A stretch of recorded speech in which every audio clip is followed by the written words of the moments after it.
The committee tasked with investigating the tragic military helicopter crash has disclosed that the accident was caused by a sudden loss of altitude resulting from a downdraft and adverse weather conditions.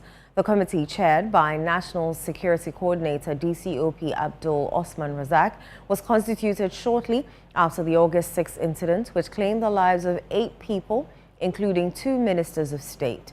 The committee, although clarifying that there was no corresponding pilot error or mechanical failure, however, called for the procurement of a new fleet of aircrafts for the Ghana Air Force as part of its recommendations. Channel One News' Sarah Pia has more. On August 6, 2025, Ghana was thrown into a state of mourning after a Ghana Air Force Haben Z9 helicopter carrying 8 people to an event about fighting illegal mining crashed into a forested mountainside in the Ashanti region, killing all 8 people on board.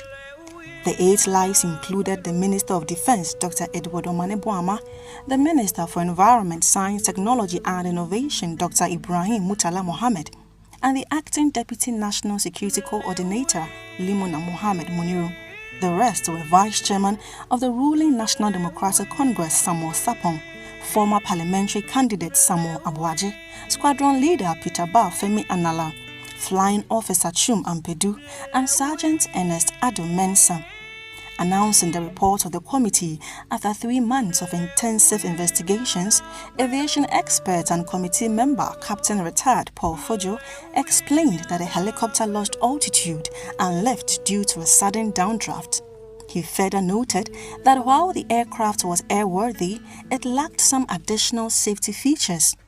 The helicopter was airworthy, but it lacked additional safety enhancements. For instance, the terrain awareness warning system.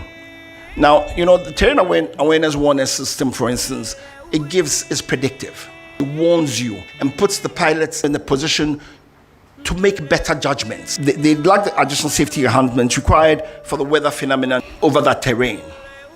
The investigation determined that the accident was caused by the sudden loss of altitude and lift due to downdraft.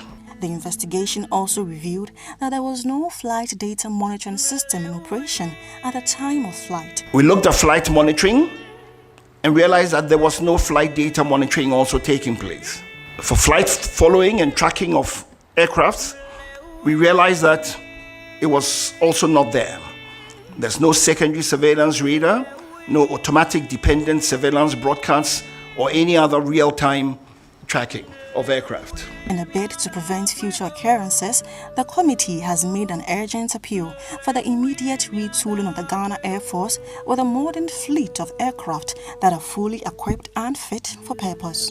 There is a definite need to modernize the fleet of the Ghana Air Force with terrain avoidance warning systems and modern navigation systems.